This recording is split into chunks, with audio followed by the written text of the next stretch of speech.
memang seperti itu ya. Dulu waktu dari 2014 dulu lah saya cerita ya, biar agak nyambung. Boleh. 2014 tuh saya kampanyenya di Facebook. Di sosial media. Nggak di TikTok. Mendukung siapa waktu itu? Anak jenderal itu terkenal di TikTok. Kalau waktu dulu saya terkenalnya di Facebook. Mendukung Bapak Jokowi. Mendukung Pak Jokowi? Ya, oh ya, di 2014. Jadi dulu tuh saya benar-benar bertentangan dengan pendukungnya Pak Prabowo. Oke. Jadi ada sejarahnya Ada itu. sejarahnya. Oke.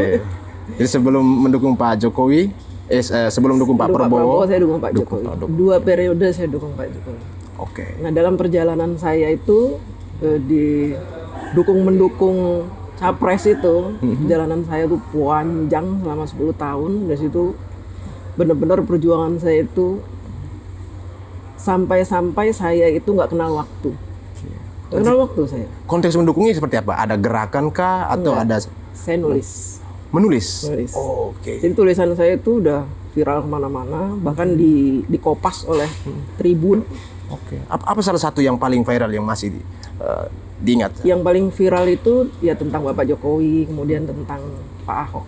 Yang paling viral itu tentang Pak Ahok. Kenapa viral? Karena kehadiran saya mendukung Pak Ahok itu membuat teman-teman saya mantan HTI itu kepanasan. Oh, ini nyinggung ke HTI ini, alumni HTI ini? Bukan alumni ya.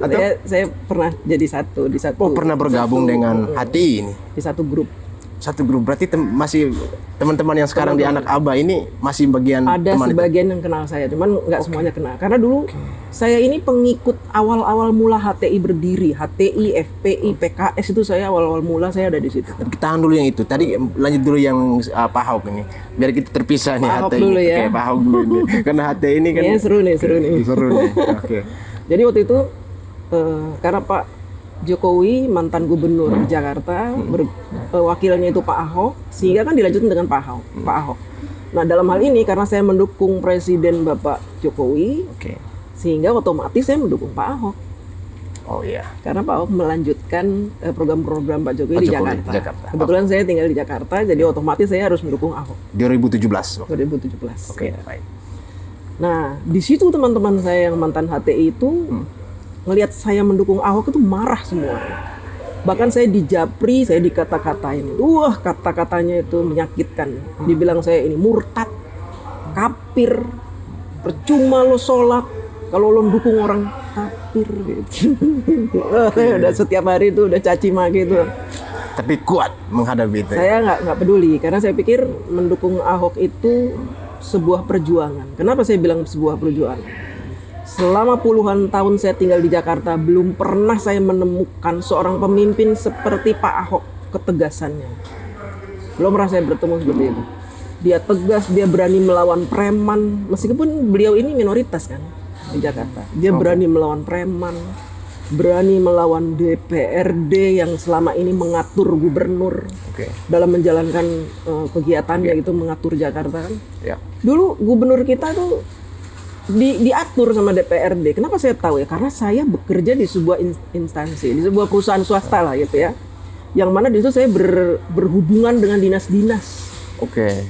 Ya, dinas-dinas. Kemudian saya juga kenal beberapa orang lah gitu ya. Kepala dinas saya kenal.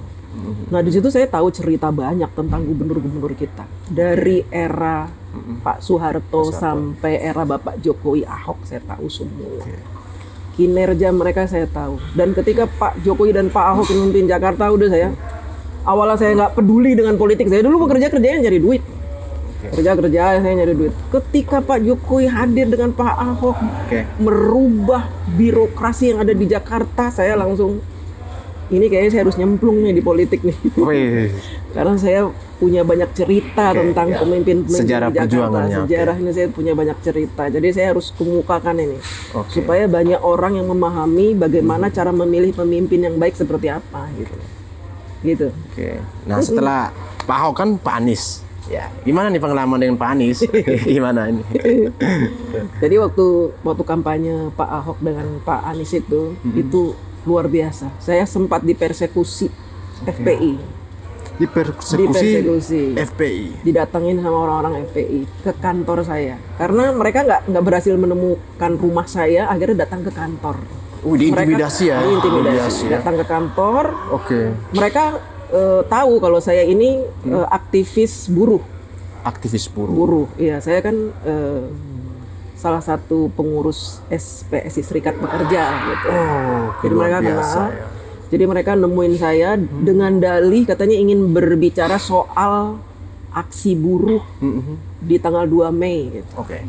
Minta pendapat saya bagaimana. Di tahun berapa itu, Bu? Tahun 2017. 2017. 2 Mei. Bagaimana pendapat saya, kan mereka tahu minta nasihat gitu. Telepon tuh arahan gitu. Ya udah saya terima. Ternyata mereka membawa pasukan, saya dipersekusi. Nggak membicarakan masalah buruh, tapi saya disuruh berhenti bermain medsos. Dijebak ya, Bapak? Dijebak saya. Kurang ajar emang.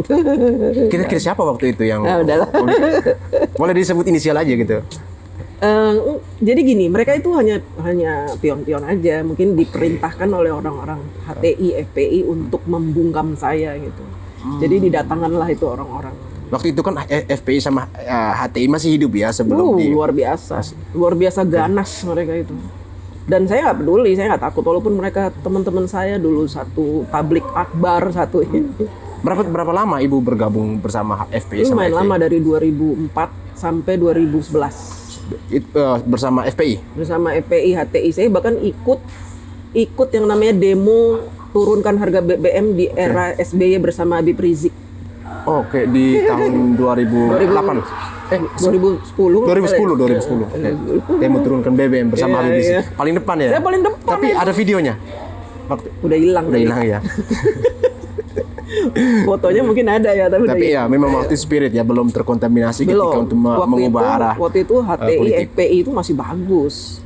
Karena mereka, apa yang bagus dari FPI atau HTI yang menurut? Sebenarnya mereka bagus awal-awal berdiri. Makanya kenapa saya mau bergabung, karena mereka bagus. Mereka cita-citanya tuh mulia gitu ya.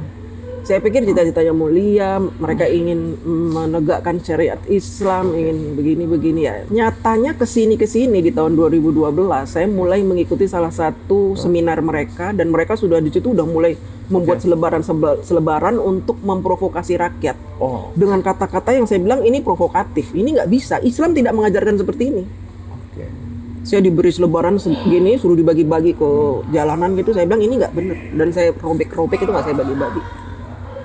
Terus saya ikut seminar itu dengan provokatifnya PKS. Itu apa ya, isinya pemerintah guling anak gitulah pokoknya. Siapa aja yang direncana masuk dalam daftar untuk digulingkan? Itu kan masih eranya Bapak SBY.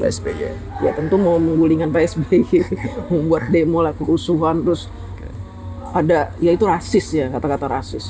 Kristen begini ya gitulah, agama gitu, berbau-bau agama. Tapi saya bilang gini, sentimennya tinggi. Ajaran Islam itu tidak seperti ini gitu. Dan saya mulai kayak nggak srek nih, kalau begini saya nggak bisa ini. Saya harus, akhirnya saya mundur pelan-pelan. Saya keluar dari grup. Di grup pun, sebelum saya keluar dari grup HTI dan FPI itu, saya tuh udah sering berdebat. Berdebat masalah ayat-ayat Al-Quran gitu, yang dia bilang masalah poligami. Jangan-jangan Ibu juga jadi target poligami nih. Kalau poligami, saya debatnya kenceng gitu. Akhirnya saya, wah ini nggak benar nih. Kamu kan muslimah gitu. Kamu muslimah, harusnya gini. Saya bilang, kalau di era Rasulullah, kenapa memang poligami itu kenceng? Karena di era zaman segitu kita butuh orang mengenal Islam dengan baik. Makanya kita kawin-kawinin tuh orang Yahudi, orang Nasrani dinikahin. Janda-janda kita ini. Nah, kalau sekarang kamu nikah karena apa? Karena nafsu kan? Nah, saya gitu. Mereka ngamuk tuh. Terang-terangan Ibu bilang gitu ya? Ya terang-terangan, nggak usah munafik. Kalian itu nikah 4 itu karena kalian nafsu, dah itu. Mereka nggak bisa terima. Akhirnya saya di-kick. Udah akhirnya saya keluar gitu. Menjauh. Nah, kemudian saya kenal Pak Ahok dan Pak Jokowi. Mencalonkan diri sebagai gubernur. Di situ saya nggak pilih. Karena saya masih terpengaruh dengan PKS, HTI, FPI itu doktrin. Jadi saya nggak pilih, saya takut masuk neraka. Jadi pilihan waktu itu ada berapa? Oke, Pak Ahok, Pak Jokowi, atau Ahok, ada yang Jokowi, lain gitu? Ada Foke, terus ada siapa lagi gitu ya, saya lupa. Atau Foke ya? Semuanya nggak ada yang bagus. Saya kenal Foke, kinerjanya bagaimana, nggak bagus. Pak Jokowi saya belum kenal. Pak Ahok juga pada orang Cina gitu.